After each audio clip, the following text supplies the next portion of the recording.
Përshëndetje të nderuar miqtë e mi, përshëndetje të dashur ndjekës. Sot në fakt do të vi me pranë jush me një histori, me një rrëfim që mua më ka tronditur, por që do t'ju trondis edhe juve. Nëna shqiptare në Greqi e re vajzën e saj 14 vjeç, aq shumë që ka mbetur 7 zën, do me thënë me gabim, nga një gabimi që ka bërë kjo vajzë, dhe duke e rahur, e nxjerrën fëmijën në qese, abortin, edhe e drejton drejt policisë. Është një rrëfim tronditës, që në fakt mua më ka tronditur dhe më ka shokuar nga kjo që unë kam dëgjuar.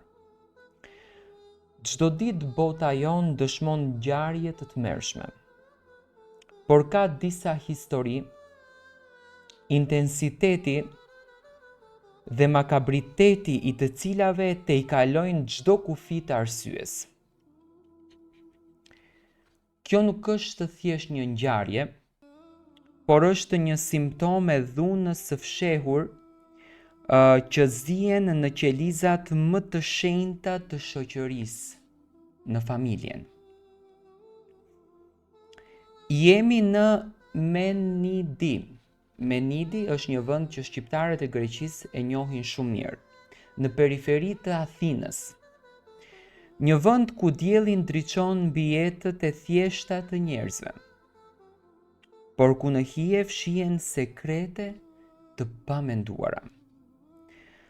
Në këtë ditë të caktuar, e gjithë vëmendja u përqendrua te një vajzë pikërisht 14 vjeçare, e mitur shqiptare. Ajo po ecte e vetme, e plagosur, e goditur rënd nga dhimbja fizike dhe nga ajo shpirtërore. Por ajo që i tmeroi oficerët e policisë nuk ishte pamja e saj e dërmuar, por ajo që ajo vendosi mbi banakun e ftohtë të komisariatit. Ishte një qese plastike.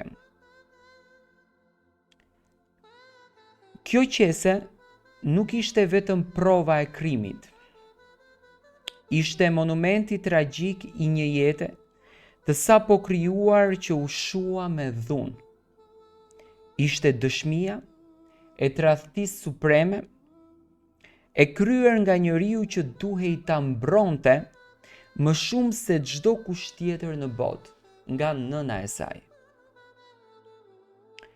Ajo vajzë kishte sjell në komisariat fetusin e saj, provën e humbjes së saj si akuzë, më të rënd kundër prindit që e rahu brutalisht derisa shkaktoi abortin spontan. Tani, le të zbresim në detaje dhe le ta shohim se si kanë arritur deri në këtë pikën. Për të kuptuar këtë tragjedi, duhet të kuptojmë kontekstin kush ishte kjo familje. Ajo jetonte si pjesë e komunitetit të madh emigrantë shqiptar në Greqi. Një komunitet shpeshherë i ndarë mes dëshirës për të përqafuar lirinë e perëndimit dhe mbajtjes së fortë të mentalitetit dhe rregullave të vendlindjes. Nëna 54 vjeçare, ajo ishte rritur në një epokë dhe mjedis ku turpi apo prishja e imazhit të familjes mund të konsideroheshin si më të rëndat se çdo dhimbje fizike. Për ato, sidomos për nënën, shtatzania e një vajze 14 vjeçare, e mitur ligjërisht, mund të jetë parë si një katastrofë sociale, si një njollë e pashlyeshme. Vajza vetëm 14 vjeç, një fëmijë ende, ajo ndodhej në një udhëkryq. Rritja ishte e shpejtë ndikimi i shoqërisë shqiptaro-greke dhe presionet e një familje të mentalitetit më konservator. Pse vajza nuk foli më parë? Kjo është pyetja që shtrohet shpesh, ndërsa përgjigjja shpesh herë është se brenda 4 mureve të shtëpisë, dhuna dhe frika kanë krijuar një burg edhe një heshtje. Ajo nuk kishte frikë nga bota jashtë, por vajza, sipas raportimit që ka bërë në polici, ka patur frikën nga prindërit, nga njerëzit brenda. Ajo mbajti sekretin e shtatzanisë për muaj me radhë, një bare pamundur për një fëmijë. Kjo tregoi dëshpërimin e saj për të shmangur përballë jenë, deri kur ndryshimet në trupin e saj, apo ndoshta një zbulim i rastësishëm, u bën e pamundur që ta fshihnin shtatzanin më tej.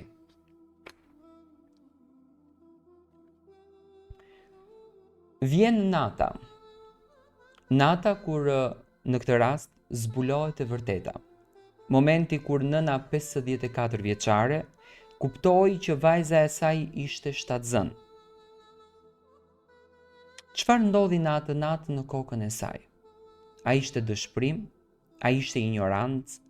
Apo ishte një zemërim i verbër i motivuar nga frika e gjykimit publik dhe shkelja e rregullave të saj morale? Çfarë do që të ketë qenë, ajo vendosi të mos veprojë si një nën që ta mbron, por si një ekzekutore e ndëshkimit. Nuk ishte një shuplak, nuk ishte një shtytje, ishte një rrahje brutale, një sulm i dëshpëruar dhe i pamëshirshëm. Ajo e goditi me sa fuqi kishte, duke mos menduar në asnjë mënyrë për pasojat. Ajo goditi vajzën e saj, trupin e mitur dhe shkeli të gjithë betimin e nënës. Kjo dhunë e raportuar si brutale, pati pasojën më tragjike, abortin spontan. Në mes të dhimbjes, shokut edhe gjakut, jeta e sapo krijuar u shua.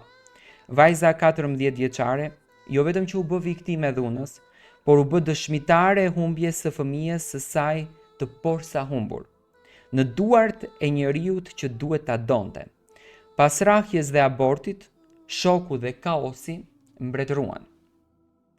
Por një akt i beft, i mbushur me një forcë të panjohur, u shfaq nga një vajzë. Në ato momentet Meri, e dërmuar dhe e lënë pa fjalë, vajza gjeti forcën të mendonte qartë. Ajo e dinte se nëna do ta fshihte gjithçka, ajo e dinte se duhej një provë. Këtu vjen detaji që e bëri këtë histori të shpërndahej si zjarr.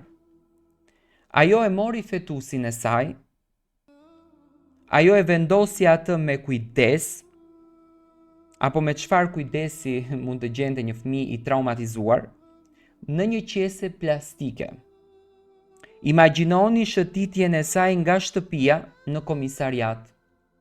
Thjesht mendoheni këtë gjë, një vajzë me fetusin në qese dhe po shkon nga shtëpia drejt komisariatit.